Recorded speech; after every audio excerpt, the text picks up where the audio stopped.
Hello everyone, I am Makamba Transmission. I am a music explorer and record collector based in Tokyo, Japan. In this video I'm going to continue recapping my favorite purchases of 2024. Last video was electronic music. This video is going to be focusing on jazz. Jazz has been the genre that I bought the most, I would say, since I moved to Japan, as it is so easy to find it here in a very good condition, good prices, Japanese pressings, and so on and so forth. So I definitely have a lot to show in this one. In this video I'm going to be focusing a bit less on the content of the music, as it would be too long to delve deeply into detail of all these complex jazz records. So I will merely show the composition of the ensemble, I will show the artwork and just talk briefly about it. So without further ado, let's start from the first purchase I want to talk about. The first record is Hiroshi Fukumura Quintet, self-titled record from 1973 on Three Blind Mice, Japanese jazz label.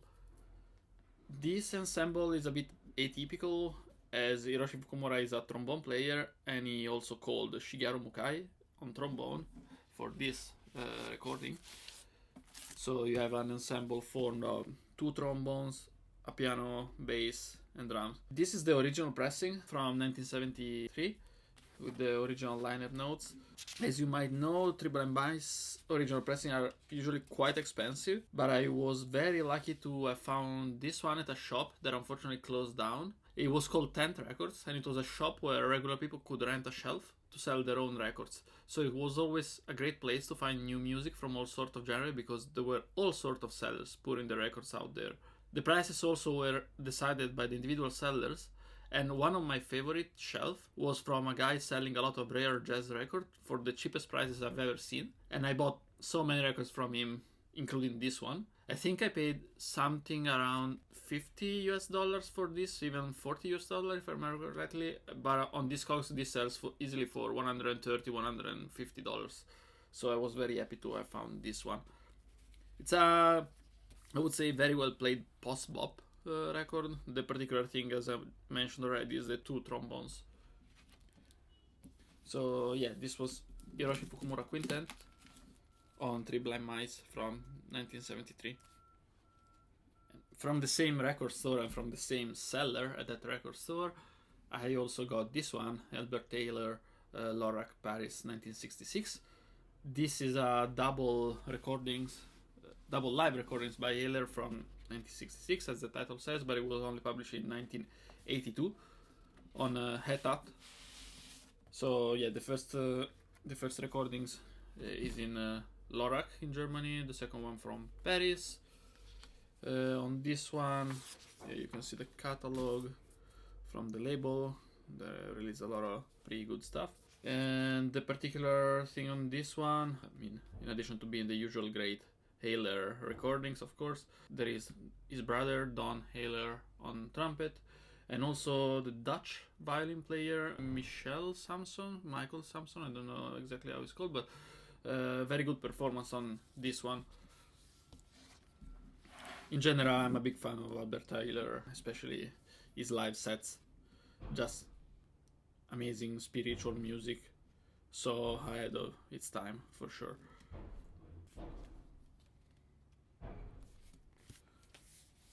Albert Ayler, Lörrach, Paris, 1966. Moving on, another Japanese record. This is Takeo Moriyama Percussion Ensemble, Full Load, released on Frasco in 1975. So Takeo Moriyama, I already talked about him a lot in the Yosuke Yamashita trio video that I made some months ago, and he is absolutely one of my favorite jazz drummers out there.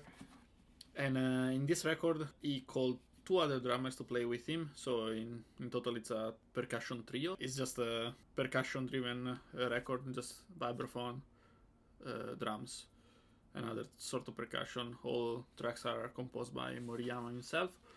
Shows off a bit of experimental writing skills on drums.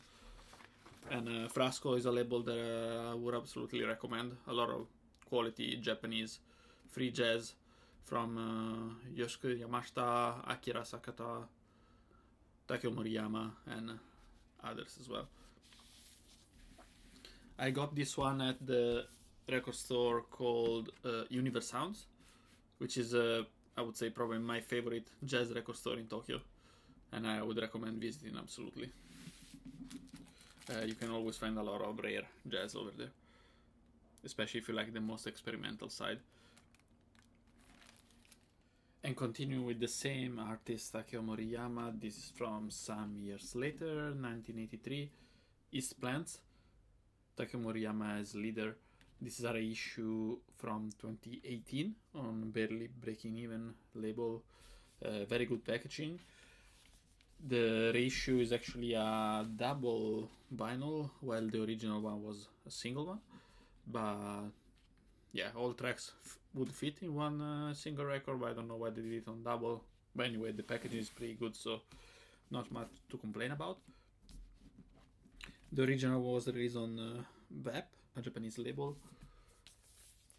The artwork pretty nice with this picture collage. And on this one, Moriyama, I would say, shows off his composition skills, especially in the first track, His Plans, which lasts around 10 minutes and is just a trip in spiritual jazz, one of my favorite jazz tracks for sure. And as soon as I listened to that for the first time, I knew that I had to buy this record as soon as I could find. The original one is quite expensive. I was lucky to find this reissue.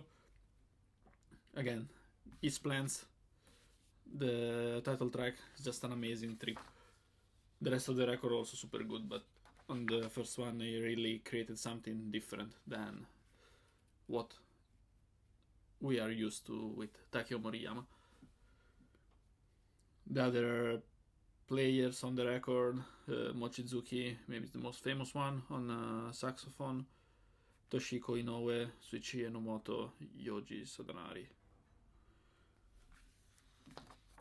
Recommended records if you can find it. Takeo Moriyama, His Plans. And from a great jazz drummer to another great one, this is Sonny Murray, Sonny's Time Now. Originally from 1965, this is a Japanese reissue from 1986 on the label DIW, as you can see here on the liner notes and Obi. The back doesn't show anything. Sonny Murray, I have to admit, is an artist that I didn't know much. A couple of years ago, then I started exploring his discography and the records he participated in, and now I absolutely love him.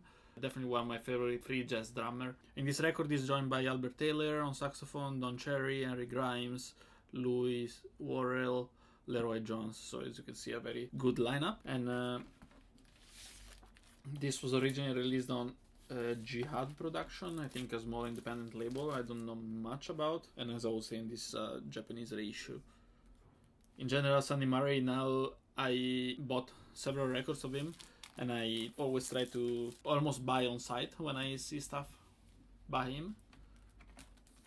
One of the best discoveries I did in the past couple of years in music.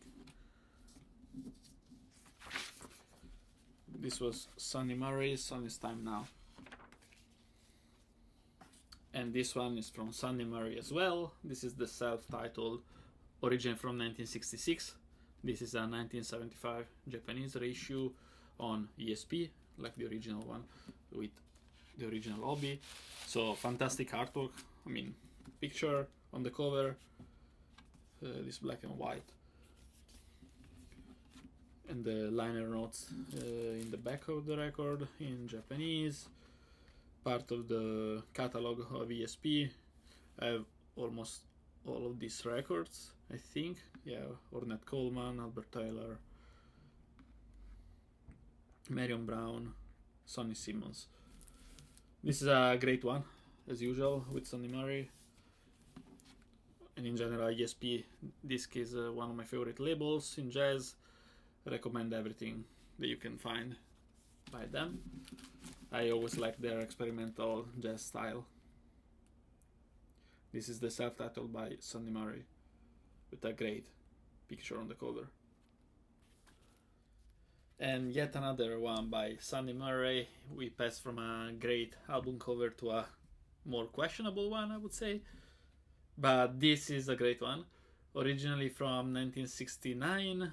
This is a reissue on Eremite Records. Yeah. from 2018. I didn't know this record at all. I found it at a disc union here in Tokyo. I, of course, knew Sonny Murray, but I never listened to this one. The cover put me off a little bit. I just did a quick research on the phone and I got this one, and I was amazed because now it's one of my favorites by him, and especially the B-side with these 3 songs, Angel Song, Straight Ahead, and This Nearly Was Mine, is just out of this world. I don't think there are liner notes on this one. Yeah, just the back. This I think was recorded in France. Yeah, exactly, in 1969. So you have a lot of French player on this record and some other European players as well. Sonny Murray as a leader. Just a great one. The B-side is really out there, free jazz. You have to listen to it to understand what I mean. Absolutely recommend the Big Chief by Sonny Murray. Next we have one of the biggest masterpieces in free jazz, Anthony Braxton for Alto, famous solo record with Braxton on the alto sax, of course. Fantastic picture, black and white, with very dark. This was originally released on Delmark in 1971. This is a repress, but I'm not sure what year this is from, as I couldn't find information on Discogs based on the ran out on the vinyl itself. As you can see, it's a gatefold. The back is just a mirror picture of the front. Double vinyl, just fantastic. Of course, Anthony Braxton is a bit difficult to listen to. Not for everyone, for sure, especially if you like more classical type of jazz. But if you like the more experimental, avant-garde, improvised type of jazz, this is definitely a record to listen to. Anthony Braxton for Alto. Next we have this collaboration between the two of the all-time greats, Max Roach, Cecil Taylor. Max Roach on drums, of course, Cecil Taylor on piano. This is a live show from 1979 in New York. It's called Historic Concerts. It's a double vinyl gatefold, and I really like the description here in the liner notes where it says that Max Roach is the most melodic of jazz drummers, while Cecil Taylor is the most percussive of jazz pianists. So this collaboration is great, as you can expect. I think it's the first time they collaborated together. I'm not entirely sure, but I think I read that somewhere. As you can see, it's basically 4 long tracks per side, every side. This was published on Soul Note, the Italian jazz label, sister label of Black Saint, another recommended label from especially 70s and 80s jazz.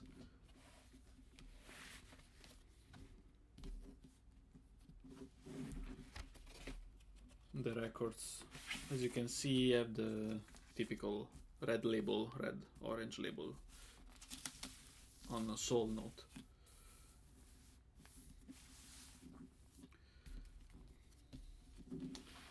Great collaboration, as you might expect, from two of the all-time greats, Max Roach and Cecil Taylor.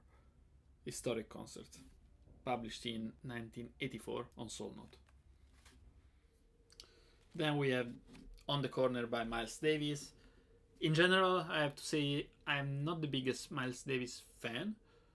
This doesn't mean that I don't like his stuff, but simply is not among my favorites. On the Corner, on the other hand, though, is one of the few of his records that I really appreciate a lot, even if it's not considered among his classics. If you know, this record is very experimental. It's basically jazz funk, but very out there, left field jazz funk. A lot of interesting experimentation sounds, especially tracks like Black Satin, I really like a lot.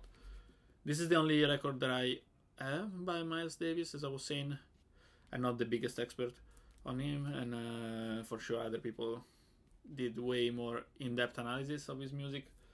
I just did like this record a lot. This version here is a cheap reissue, not even clear from what year. The print quality doesn't look great. I don't know if you can spot that from the video, but the sound quality is very good, and so I'm definitely satisfied. I didn't spend much for this one, and this was from the shop called Beatnik Groove, which is a shop in the west part of Tokyo, actually not far from Tent Records that I mentioned previously. It's a record store specialized mainly in Beatles stuff and classic rock, but it also has some jazz. So I was happy to find this one. Miles Davis on the corner, on Columbia Records, of course. Next we have this crazy record by another jazz drummer, Milfrod. This is Bäbi. It's a live show from 1976, originally reissued in 1977. This is a reissue from 2023 on Superior Viaduct. The reissue quality is very good, so don't worry about buying the reissue if you're in the market for this record.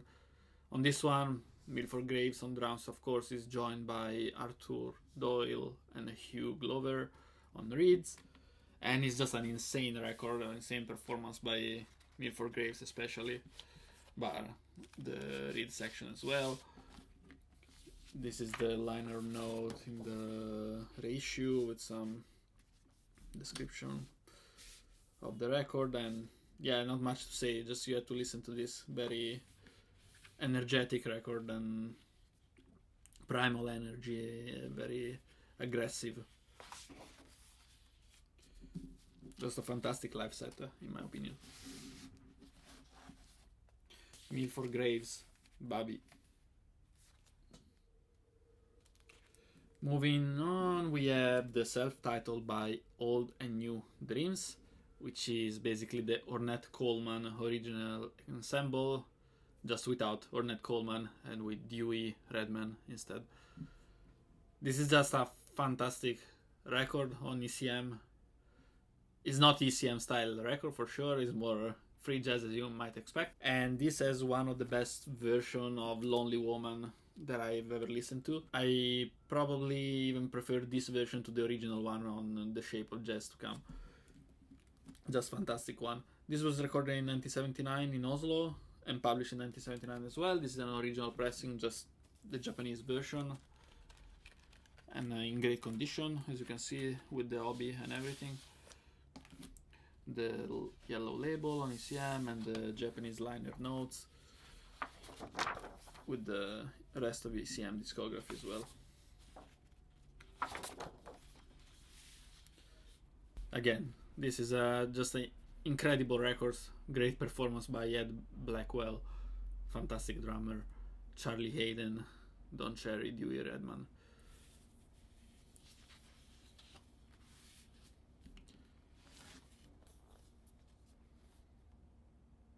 Old and New Dreams, the self-titled.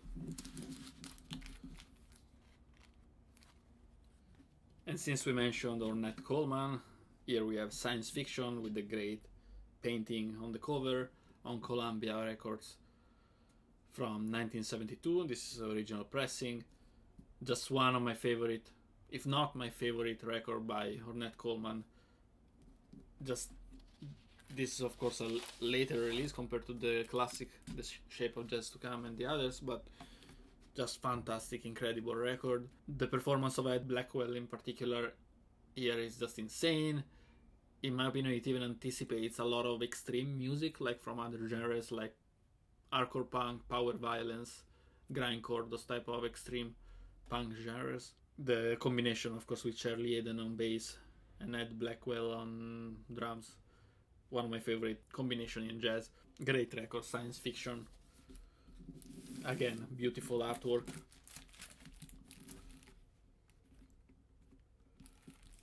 Ornette Coleman, Science Fiction.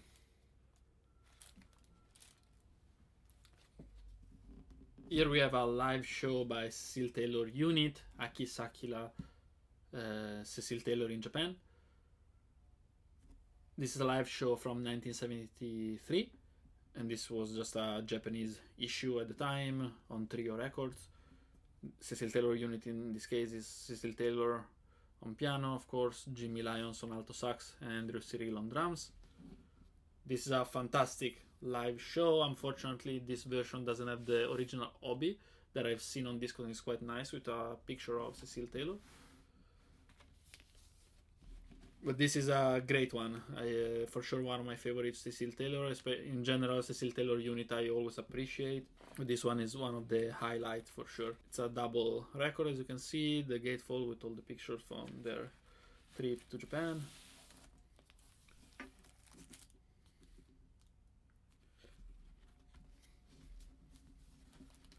Four long tracks, one per side. Absolutely recommend the Akisakila by Cecil Taylor unit.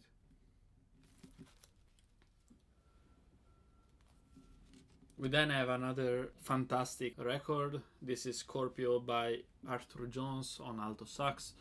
This is a reissue from 1989 on the Japanese label P-Vine. The original was released in the actual series. The original cover, you might know, it was very different from this one. It's a beautiful picture of Arthur Jones. This one, the cover is not as great, but the record is, of course, fantastic. I would say this is one of the most accessible free jazz record that I know. If I had to recommend somebody to start listening free jazz, I would start from this one because it's very melodic, very accessible, not super experimental like other records that I've shown before. This was recorded in 1969, but yeah, again, this reissue is from 1989. I was super happy to find this one, as it is a bit rare. This I got it at Universounds, again, my favorite jazz store. I recommend listening to this one, especially if you're not into free jazz that much. Maybe it might open a new world for you. This is Scorpio by Arthur Jones. Unfortunately, it's the only record as a leader. He did another collaboration with Claude Delclou, that, if I remember correctly, also plays on this one. Let me double check. Yeah, exactly. Claude Delclou on drums. They also have a collaboration on BYG. But outside of that, Arthur Jones only played with other players, never as a leader outside of this one.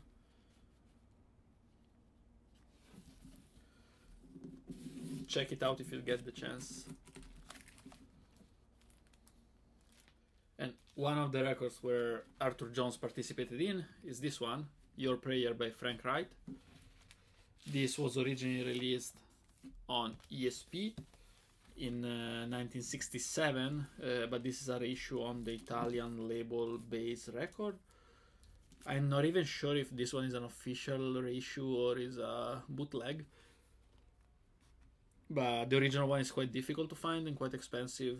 This is a fantastic one, very passionate, free jazz, spiritual at times.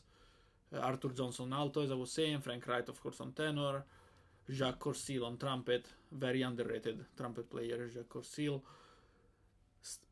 Steve Tintwise on bass, and Muhammad Ali on drums. Is the brother of Rashid Ali, that is more famous. I got this one at Organic Music, the record store by Chi Shimizu, who is a kind of a local legend in the Tokyo music scene, both DJ, collector, and music personality in general. The record store is quite nice, very small, a lot of rare jazz records, especially on the more experimental side of things, some ambient records, some left field electronics, and especially there is a bar counter where you can enjoy a drink while you're listening to music. Recommended trip if you come to Japan. Organic Music by Chishimizu is a great record store, and I got this one there, Frank Wright, Your Prayer. And in the same shop I also got this one, Porto Novo by Marion Brown. This is a 1975 reissue on Arista Freedom with the typical layout. The cover is different from the original one that was released in 1969. This is a fantastic free jazz record again, especially worth mentioning the performance of the drummer, the Dutch Han Benning, that does a manic performance on this one. And of course Marion Brown on the alto sax, as usual, great stuff as well. I would say this is probably my favorite Marion Brown record. I also have others by him, but yeah, I would say this one is the one that I appreciate the most. Okay, this is just the sleeve. On bass, another Dutch player. I'm not really sure what the story of this record is, because I also see a Dutch engineer. Okay, yeah, recorded in Holland as well. Great free spiritual jazz with a insane performance by hand bending on drums. Porto Novo by Marion Brown. From the same year, 1969, similar genre but very, very different record. This is Black Woman by Sonny Sharrock. First of all, I have to talk about the cover, because it's definitely one of my favorite covers of all time. Not just jazz, but all kind of music. Just the picture setup, the look in the eye of Linda Sharrock, the wife of Sonny Sharrock. Everything is amazing. If I will ever make a video about my favorite artworks in the records I own, this is going to be there for sure. This record is one of the records that opened the world of jazz for me, that I listened many years ago. I only got it recently, but I listened for the first time many years ago. The intensity, the soulfulness, Linda Sharrock screaming in, especially in the last track, Portrait of Linda in Three Colors, all black, just out of this world. And again, one of the records that made me interested in jazz in the first time. This is a reissue on Superior Viaduct from 2023. The original, as I was saying, is from 1969. I've seen many times the original in the Japanese version here in shops in Japan. The problem is that it's just too expensive. I definitely cannot afford paying that much for that. So I was very happy to find the reissue. Usually I don't listen to much guitar driven jazz, but this one is an exception and is one of my favorite records.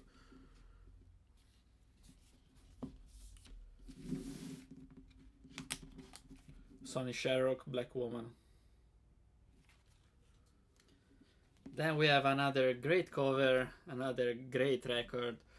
This is Machine Gun by Peter Brötzmann Octet, one of the masterpieces in European free jazz. To think that this record was originally released in 1968 is quite crazy, because the sound of the saxophone here is just doesn't even sound like a saxophone. The intensity was just ahead of its time. This is a reissue from 2018 on Cienfuegos, an Austrian label that is reissuing a lot of European free jazz. Always with great quality, great sound quality and good packaging. This is the Octet, very famous one. Again, hand bending on drums, always great. Fred Van Hove on piano, Ivan Parker on tenor sax, Peter Brötzmann on tenor and baritone sax as well. The first time I listened to the first track here, I was literally speechless, because the sound of the saxophone that Peter Brötzmann produces there is just something that if you never heard before, you cannot understand. And again, to think that this is from 1968, I still can't wrap my head around it. For sure, a very, very iconic record. Great cover, and something for the ages. It still sound extreme to this day, even after all this time. Machine Gun by Peter Brötzmann. And to conclude the video, last but not least, another fantastic one. This is Astigmatic by Krzysztof Komeda from Poland. One of my absolute favorite jazz records, and I'm very happy for this one, because this was actually a present from my wife, and she knew that I liked this record, but then she went to research where to find it, and it's actually quite rare, and I've never seen it in record stores here in Japan, so I don't know how she did, but she found it and gave it to me as a present. This is the 1971 reissue. Originally was released in 1967. The record is in great condition, and the music inside is nothing short of fantastic. Especially I love the last track, but the entire record is very passionate and full of soul. All composition by Krzysztof Komeda. We have Thomas Stanko on trumpet, Namizlovsky on alto sax, Komeda on piano, Lance on bass, and Rune Carson on drums. This is just a masterpiece in European jazz and a record for the ages. Very difficult to find, I think, especially these original versions, but absolutely worth it. Christoph Komeda, I don't know much about him. I know he's quite popular, of course, in the Polish jazz scene. He also composed some soundtracks for movies like Rosemary's Baby, I think. I will explore his discography more, but for now, this is the record that I absolutely love by him, Astigmatic by Komeda. And with this, we conclude today's video. I hope you found something new to listen to and some great records that you will start to love, as I did. As you might have noticed, my taste in jazz is more on the free jazz, avant-garde, experimental side, so not for everyone, but if you can find something that you like, I would be very happy, of course. Stay tuned for the next one. It's probably going to be my favorite purchases in other genres outside of jazz and electronics. And as usual, thanks for watching. Have a great one. Take care.